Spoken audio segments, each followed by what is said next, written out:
everybody, it's Florida Gardenista, and this time of year, I'm talking spring and summer, we need to know what to do when we have a baby bird encounter because it is pretty common. And by we, I mean gardeners, gardenistas, homeowners. So you're in luck.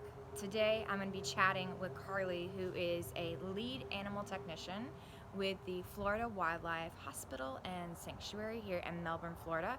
She's got some really interesting tidbits that she's going to be sharing that I think you're really going to enjoy. So we're going to talk about what to look for. She's going to share with us when they should be re-nested, when they should be rescued, and also where to take them. So let's get into it. Carly, what should homeowners be looking for this time of year? So it's really important to be keeping an eye out for nests that are in your yard. Just being aware of them is extremely important to helping them stay there and thrive.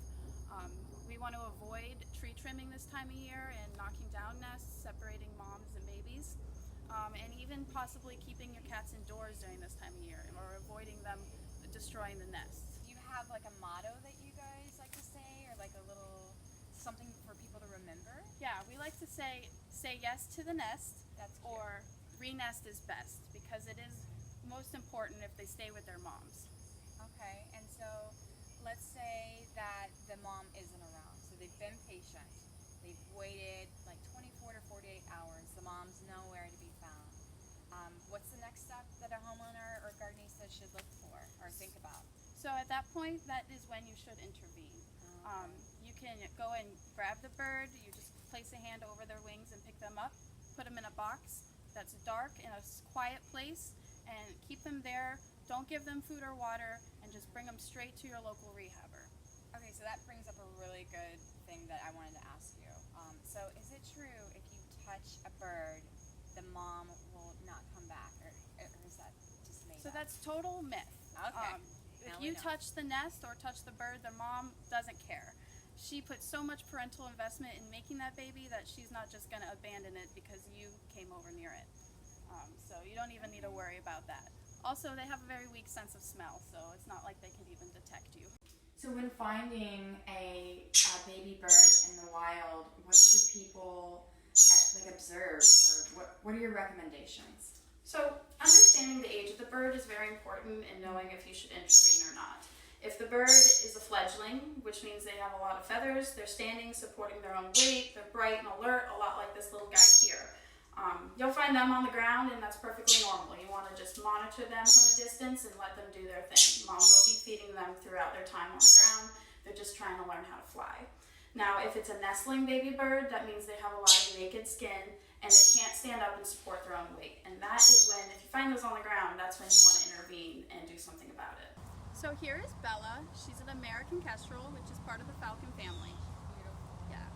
She is actually a perfect example of what to not do when you find a baby bird. She was actually kidnapped out of her nest, which is illegal, and FWC eventually confiscated her and tried to wild her up. We gave her the opportunity, and she just habituated to humans and imprinted on us at that point. Wow, so you tried already to release her back in the wild, but because she was kidnapped and someone tried to keep her as a pet, she now is a permanent resident here, right? Yes, we use her for educational purposes. If we let her go, she would not know the first thing to do of how to bird. Our goal here is to keep wildlife wild.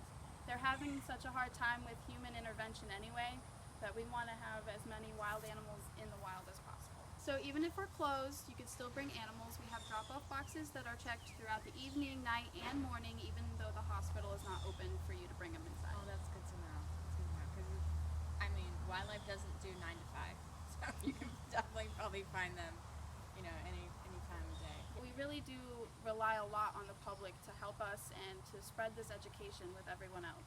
Okay, so is that something that you want to ask our viewers? What would be things that people could do to help the Florida Wildlife Hospital? So what we want from you is to just share this information with your neighbors, with anyone really, to let them know that don't touch the bird, leave it alone, or when to touch the bird, because there's a lot of misinformation and we just want everyone to do the right thing.